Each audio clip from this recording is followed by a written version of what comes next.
Hi నమస్తే to all. ఇది lotus painting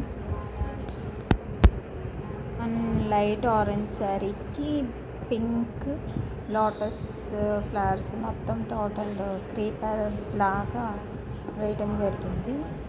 complete అయిన తర్వాత మళ్ళీ శారీ శారీ పోస్ట్ చేస్తాను, పెయింట్ చేసిన శారీ. ఇది lotus colour Jaipur chiffon blouse ఒకటి పింక్ కలర్ బ్లౌజ్ ఇచ్చాము. ఇదే లోటస్ ఏ కలర్ ఉందో బ్లౌజ్ అదే ఉంటుంది. ఇదిగోండి ఇక్కడ లైట్ ఆరెంజ్ శారీకి ఈ లోటస్లు చాలా బాగున్నాయి.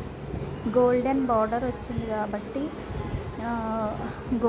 Gold border petals gold border ఫ్లవర్స్లో కూడా వచ్చింది. ఇది టోటల్ లుక్ అయితే చాలా చాలా బాగుంది. న్యూగా చూస్తున్న వాళ్ళు సబ్స్క్రైబ్ చేసుకోండి ఫర్ న్యూ బ్యూటిఫుల్ డిజైన్స్.